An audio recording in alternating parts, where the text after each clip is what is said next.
창원의 겨울밤은 유난히 느렸다.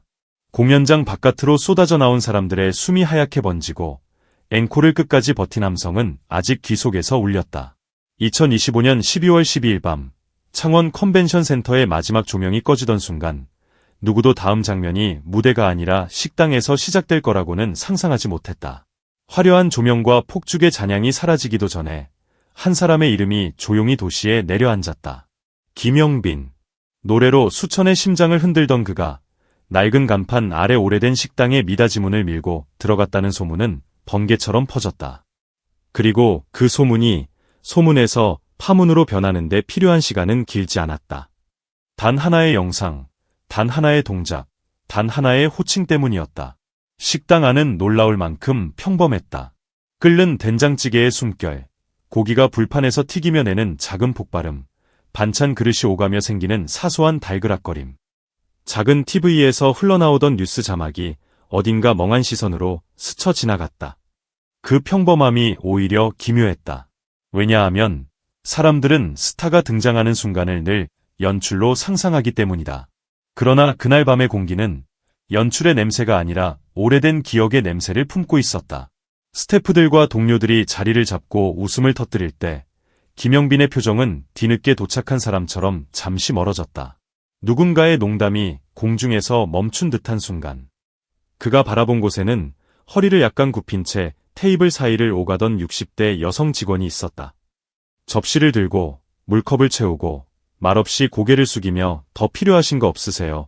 를 반복하는 손, 세월이 묻은 손등의 주름, 열기와 기름 냄새에 익숙해진 손끝. 그 손이 지나갈 때마다 김영빈의 눈동자가 아주 미세하게 흔들렸다. 전조는 늘 그렇게 작다. 큰 사건은 항상 사소한 결에서 시작된다. 누군가가 숟가락을 들던 손을 멈추고 누군가가 웃다 말고 입술을 다문 그 순간 김영빈은 천천히 자리에서 일어섰다. 소리 없는 일어섬이었다. 그러나 그 움직임이 만들어낸 압력은 식당 전체를 눌렀다. 동료의 시선이 따라붙고 주방 쪽에서 들리던 말소리가 한 박자 늦게 줄었다. 그는 식당의 중앙으로 걸어갔다. 누군가를 향해 직선으로, 마치 오래전부터 그 길만이 존재했던 것처럼 망설임 없이. 그리고 여성 직원 앞에 멈춰섰다. 그 다음 장면은 화면으로 본 사람들의 심장을 한꺼번에 내려앉혔다고 전해진다. 그는 무릎을 꿇었다. 바닥은 차갑고 세상은 잠시 멈춘다. 바닥에 닿는 무릎의 소리마저 크게 들릴 만큼 식당은 숨을 삼켰다. 카메라가 있든 없든 그 동작은 사람을 작아지게 만든다. 더군다나 스타가 무릎을 꿇는 순간은 대중이 익숙하게 알고 있는 위계의 도식을 뒤집는다. 김영빈은 그대로 큰 절을 올렸다. 이마가 바닥을 향해 내려가는 찰나 누군가는 TV 볼륨이 줄어든 줄도 몰랐고 누군가는 젓가락을 쥔 손에 힘이 빠졌다.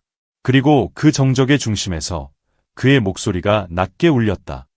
그 말이 마치 식당 천장에 걸린 작은 전등을 흔드는 듯했다. 어머니, 감사합니다. 호칭 하나가 공간의 온도를 바꿨다. 사장님도 아니고 이모님도 아닌 어머니. 그 단어는 단순한 예절이 아니라 관계를 선언하는 말이다. 낯선 사람에게는 쉽게 붙일 수 없는 말이고 기억과 빛과 애틋함이 얽혀 있을 때만 입 밖으로 나온다. 김영빈은 이어서 말했다고 전해진다. 혹시 저를 기억하시겠어요? 아주 오래전 주머니 사정이 힘들어서 국밥 한 그릇으로 밤을 버티던 학생이 있었습니다. 밥을 더 얹어주고 김치를 더 얹어주며 이게 더 맛있다고 웃어주던 분이 계셨습니다. 그 학생이 바로 저였습니다. 말이 끝나기도 전에 여성 직원의 눈에 물이 고였다. 세월이 한 번에 되돌아오는 얼굴이었다. 기억은 늘 그렇게 갑작스럽게 문을 연다. 한때의 소년이 이제는 무대 위에서 이름이 빛나는 가수가 되어 자신 앞에 무릎을 꿇고 있을 때 사람의 마음은 어디로 도망칠 수 있을까? 여성 직원은 떨리는 손으로 입술을 가렸고 결국 울음을 터뜨렸다고 한다. 아이고, 정말 그 용빈이었구나. TV에서 노래할 때마다 혹시나 했는데 내가 더 고맙다. 자랑스럽다. 그 말은 누군가를 올려 세우는 칭찬이 아니라 한 사람의 생을 살려낸 작은 친절이 결국 다시 돌아와 자신을 끌어안는 순간의 고백이었다. 식당은 울음의 바다로 바뀌었다. 동료 가수들은 고개를 떨군 채 눈가를 훔쳤고 스태프는 카메라를 쥔 손이 떨렸다고 전해진다. 다른 손님들도 조용히 박수를 보냈다. 박수는 함성이 아니었다. 그날의 박수는 누군가의 삶을 향한 예의였다. 성공의 정의를 다시 쓰는 작은 소리였다.